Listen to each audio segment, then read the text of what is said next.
पन्यु आफ्नो हातमा चाहिँदो रहेछ। नेपालको वर्तमान संविधानले लेखिदिएको छ 138 सिट लिएर आऊ, डाडु पन्यु चलाऊ र आफूले चाहेको जस्तो नीति कार्यक्रमहरू गरिदिनु। हामी त्यही बाटोमा छौं। सानो रोटीमा लुछाचुडी गर्ने पूर्णत वितरणमुखी अर्थ राजनीतिक नीतिप्रति पनि हाम्रो विश्वास छैन।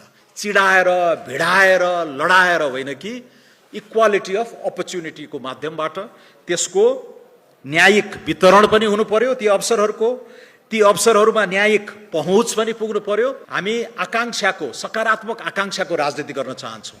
Politics of aspiration. हामी द्वेष, घृणा, वितृष्णा, विखण्डन, पोलिटिक्स अफ एन्भी गर्न चाहदैनौँ। 10 मिनट समय निकालेर रासोपा के रहेछ, के गर्न खोजेको रहेछ भनेर पढिदिएका भए, धेरै अल्छी नगरेको भए उहिल्यै छर्लङ्ग हुन्थ्यो धेरै साथीहरूलाई।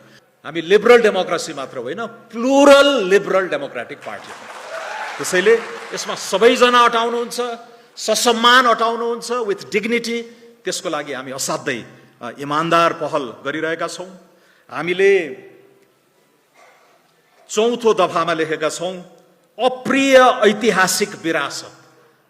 ऐतिहासिक विरासत मात्र होइन, अप्रिय ऐतिहासिक विरासतका रूपमा विद्यमान लैङ्गिक, जातीय, वर्गीय, क्षेत्रीय लगायत सबै प्रकारका संरचनात्मक विभेदहरू विरुद्ध, स्ट्रक्चरल डिस्क्रिमिनेसन विरुद्ध निर्णायक प्रहार गर्न, डिसाइसिभ चाहिँ प्रहार गर्नको लागि। तर हाम्रो बाटो फरक छ।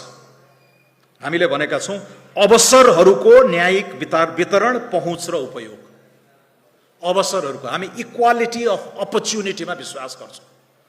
त्यो कैलाली कञ्चनपुरमा जन्मिएको गरिब थारू परिवारको बालबच्चा र काठमाडौँको सम्भ्रान्त परिवारमा जन्मेको बालबच्चालाई त्यो सुरुदेखि नै हामीले समान अवसरहरू दिने, शिक्षाबाट होला, पोषणबाट होला, स्वास्थ्यबाट होला, आवासबाट होला, यातायातबाट होला, ती कुराहरूमा राज्यले नै भूमिका खेल्ने हो। त्यहाँ पुनर्वितरण गर्नुपर्छ भने पुनर्वितरण पनि गर्नुपर्ने हो छ। सामाजिक बीमा, सोसियल इन्सुरेन्सका विधिहरूबाट त्यो लेभलिङ द प्लेइङ फिल्ड गर्न सक्नुपर्छ भने त्यो पनि गर्ने हो। त्यो सबैमा हाम्रो प्रतिबद्धता एकदम होल हार्टेड, इमानदार पनि छ। र हामीले तेस्रो बुदामा पनि भनेका छौँ नेपालको इतिहास, सनातन सभ्यता, धार्मिक सांस्कृतिक विविधता। आज देख्यौँ नेपालको मोनोकल्चर त होइन, यो त बहुसांस्कृतिक मुलुक हो। त्यसलाई हामी सेलिब्रेट गर्छौँ। त्यो धार्मिक सांस्कृतिक विविधतामा आधारित सह अस्तित्व र पारस्परिक सम्मानका आधारभूत राजनीतिक सिद्धान्तमा टेकेर नै हाम्रो राजनीति अगाडि बढ्दछ। त्यसैले 10 मिनट समय निकालेर रासोपा के रहेछ, के गर्न खोजेको रहेछ भनेर पढिदिएका भए, धेरै अल्छी नगरेको भए उहिल्यै छर्लङ्ग हुन्थ्यो धेरै साथीहरूलाई। तर मलाई खुसी लागेको छ, साथीहरूले दस्तावेज पढ्नु भएको छ। अबको यो भुरे टाकुरे सानातिना एकदम रिजनल पोलिटिक्सबाट हाम्रो निर्णायक बिन्दुमा पुग्न सकिँदैन। विराट लक्ष्यहरूको लागि ठुलै पार्टीमा जोडिएर यो अभियानलाई अगाडि लानुपर्छ भनेर जसरी यहाँका अभियन्ताहरू जोडिनु भएको छ, हामीलाई असाध्यै खुसी लागेको छ। र यसप्रति हामी इमानदार रूपमा यी पहलहरू गर्ने नै छौँ। समावेशीताको विषय लगायत सबैमा हाम्रो कटिबद्धता यथावत नै छ। र एउटा फरक बाटो यो सङ्घर्षहरू हुँदै गर्दाखेरि विगत 20-30 वर्षमा हामीले देख्यौँ यी मुद्दाहरू उठाइएका विधिहरूप्रति कहिलेकाहीँ हामीले विमति पनि राख्यौँ होला। तर कसरी फरक भयो त भन्दाखेरि म एउटै वाक्य भनेर टुङ्ग्याउन चाहन्छु। अघिल्ला विधिहरू चाहिँ यो हाम्रो सामाजिक सौहार्दतालाई खलबल्याउने खालका थिए जस्तो लाग्छ। जुधाउने, लड्याउने, अलिकति विध्वंसकारी छ। राष्ट्रिय स्वतन्त्र पार्टीको बाटो भनेको चाहिँ अलिक फरक छ। हामी सबैलाई जोड्ने सकारात्मक दिशातिर एउटा एस्पिरेसनल सोसाइटी, मैले विवेकशील साझाको एकीकरणमा पनि भनेको थिएँ, हामी आकांक्षाको सकारात्मक आकांक्षाको राजनीति गर्न चाहन्छौँ। Politics of aspiration. हामी द्वेष, घृणा, वितृष्णा, विखण्डन, पोलिटिक्स अफ एन्भी गर्न चाहदैनौँ। त्यसैले त्यही हो फरक बाटो। पहिलेको र अहिलेको रासोपाले लिन थालेको सुसंस्कृत राजनीतिको बाटो भनेको यो सकारात्मक ऊर्जाको छ। तर यसो भन्दै गर्दाखेरि फेरि यहाँ प्रब्लम छैनन्, यहाँ विभेद भएको छैन भन्ने कुरा छैन। हामीले त बकाइदा डकुमेन्टमै स्वीकार गरेका छौँ।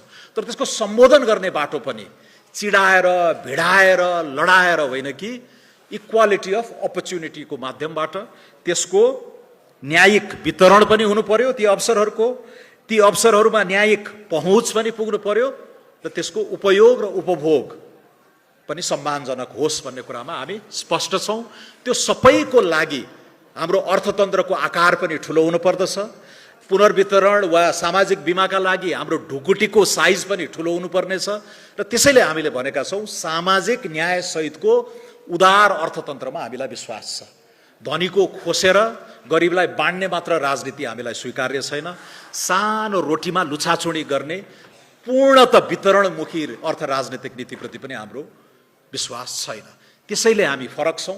समाजलाई जोड्ने, फैलाउने, समृद्ध बनाउने र त्यसका लागि के आर्थिक र सामाजिक नीतिहरू हामीले अवलम्बन गर्नुपर्ने हो त्यसप्रति कटिबद्ध छौँ र त्यो सबै गर्नको लागि डाडु पन्यु आफ्नो हातमा चाहिँदो रहेछ।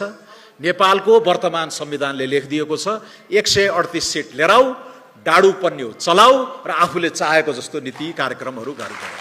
हामी